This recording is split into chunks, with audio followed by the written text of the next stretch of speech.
Martyn Zub worked as one of the main sound designers for the Apple TV Plus documentary Beastie Boys Story, which features Mike D and the King Ad Rock telling their story of their rise to fame in the years that followed. Zub also recently earned his first two career Emmy nominations, mixing and editing the sound to the piece. I'm Charlie Bright of Gold Derby, and Martyn Zub joins us today.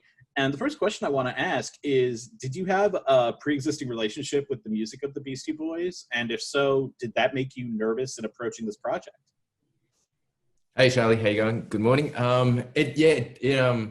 Always been a fan of the Beastie Boys. I saw them live in Australia a couple of times, when they travelled around for the big day outs. Or it might have been as an independent concert of their own. But anyway, always been a big fan of the Beastie Boys, and that was kind of daunting to actually have access to their material, actually access to their stems and their samples. So you're sitting there and dissecting it, and part of me just being a fan, I couldn't help but sit there and listen to what sample. I'm listening to what sample is this from? This is so cool. And how is it played into a track? So that was kind of fascinating. So that was really daunting.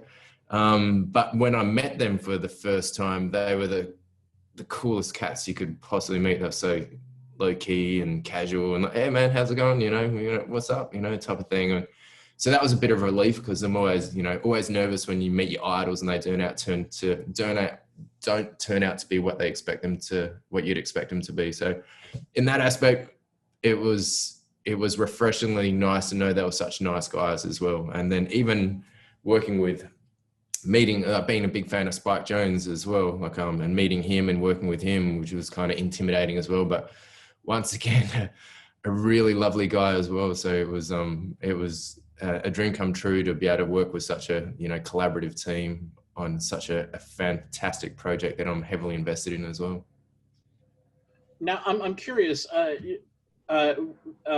since this was a filmed live show that the guys had done, were you involved with setting up the audio for the theater to capture the performance that was going on there?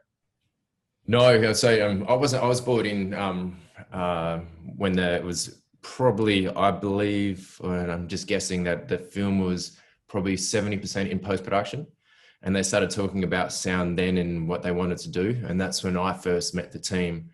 But there was a fair bit of detail and playback and sound design created for the actual live show, which was so cool, because that really helped the process into sound editorial as well.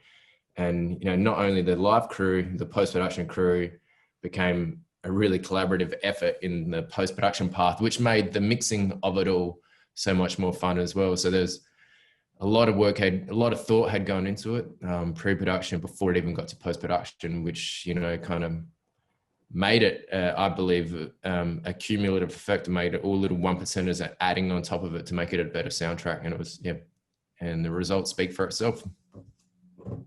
So what were some of the challenges that you encountered when you were having to work with both the audio from the clips that were being played and the audio of what was coming from the audience? Okay, that's good. There was 4 shows across North America. So there was, at any given time at each one of those shows, there was up to 70, 80 mics live at a time.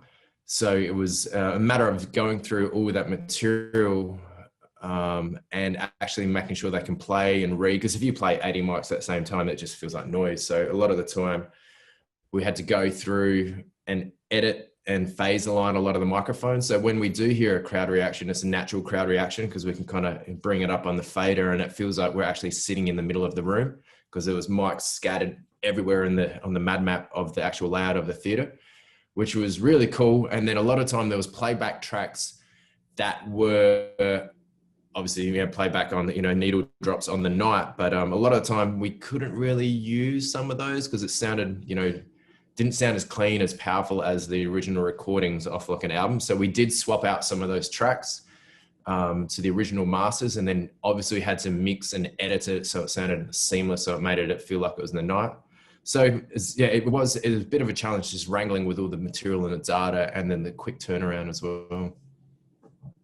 Did you find one aspect, either the theater from the audio from the theater or the pre-existing audio from the clips, to be more challenging to work with? Not really, I guess. like every film and project has its challenges in its own right, because everything is totally different. So it was just a matter of, okay, we just got to roll our sleeves up there and dig in and get it done, really. Like, yeah, in that aspect, no, not so much compared to any other film, I would say. Did you have a favorite song that you particularly enjoyed getting to work on for the documentary? Yeah, there's so many. Like, oh, well, there was a remix in there that Ad Rock had done. I'd never heard it before, and I don't know if it's even released anywhere. But from What You Want, and then he and then because originally they played it back on the live on track, and then we started pulling in the masters, and then what's this track, man? I have no idea where this has come from. So then we had to dig around and ask a few people and go, oh yeah, Adam did a remix of that track years ago. That's the remix of it, and it was so cool. Like it had like an a cappella verse of MCA, then some wacky bass line, and it was really cool. So hearing that, because it's nothing that I hadn't heard before, I was so pumped to be able to have that on my fingertips and be able to mix that into, you know, a mixing in it as a you know, feature film environment. It was so much fun.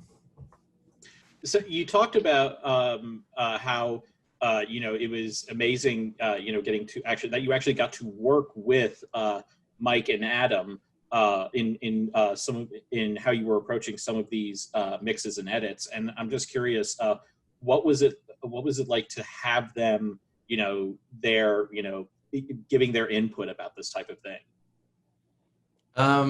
Their input was great, but a lot of the time they turned to everybody else that was actually the filmmakers, and asking, hey, is that cool? Like, the first time I met them was on the ADR stage, and then we had to just record a couple of lines just for storytelling, and but they were looking to everybody else and going, hey, is that good? Yeah, you're cool with that? Like, they're looking to Spike ultimately and going, hey, Spike, does that work for you? Cool, great, let's move on.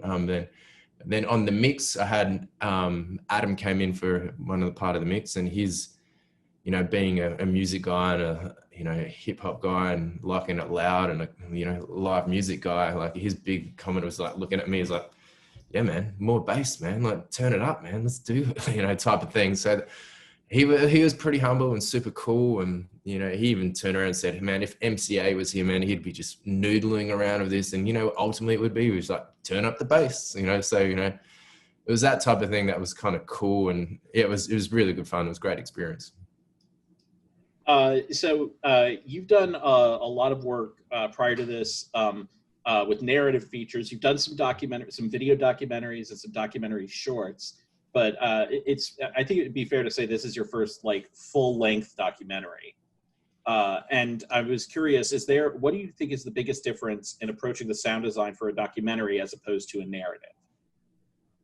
That's good. Well, ultimately, you're still trying to tell a story, and you're trying to portray the filmmaker's vision of what they want to do. And my first instincts on this documentary, because I'm such a fan of the Beastie Boys, was to make it loud and raucous and lively like a concert. And then when I met Spike for the first time, we worked on the third act of the film first off with, because it was all building up to that in this documentary of the intimacy and the reflection of their friend MCA, who unfortunately passed away. So then it was really dialing into that intimacy in those sequences to then kind of backfilled everything else to get to that point. So from a documentary to a feature film, the narrative, there wasn't too much difference, because it felt like there was, you know, 3 acts of this film as well, this documentary, and knowing what the filmmakers were looking for to get to that intimacy and that, you know, it's ultimately a sad moment when they talk about MCA passing. So yeah, it was really to find that voice between, you know, live action fun to, you know, the ups and downs and the peaks. So it was very similar to working to a narrative feature film, because we were, you know, telling a story and getting to a point in a climax. So I mentioned that you scored 2 Emmy nominations for this, for sound mixing for a nonfiction program and sound editing for a nonfiction program. What was it like when you found out that you had scored both of these nominations?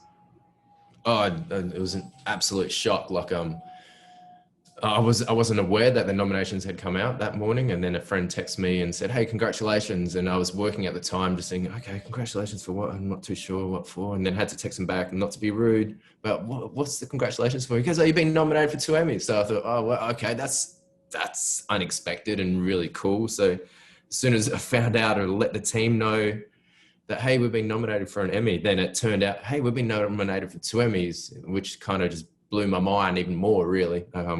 But it's cool. It's humbling. It's nice that your peers actually, acknowledge that the hard work that you've done is actually like sounding great, and then and people are actually listening to it, which is really cool.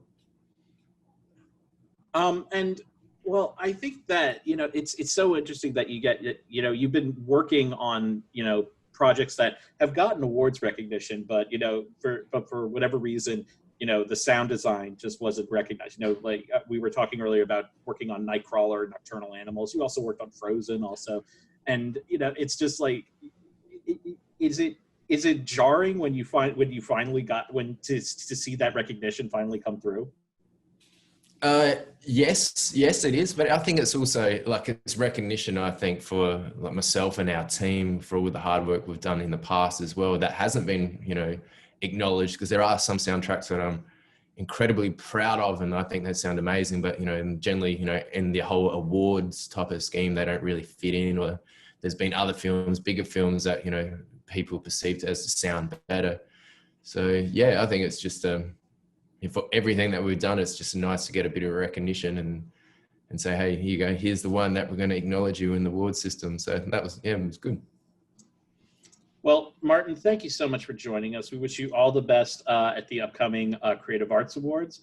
And to all of our viewers, please like this video, subscribe to the channel to get our latest content, and don't forget to go to goldderby.com and use the Gold Derby app to make your predictions and see if you can outsmart the best prognosticators in Hollywood. Thanks so much, Martyn. Thank you, Charlie. Have a great day. Be safe out there. Talk soon.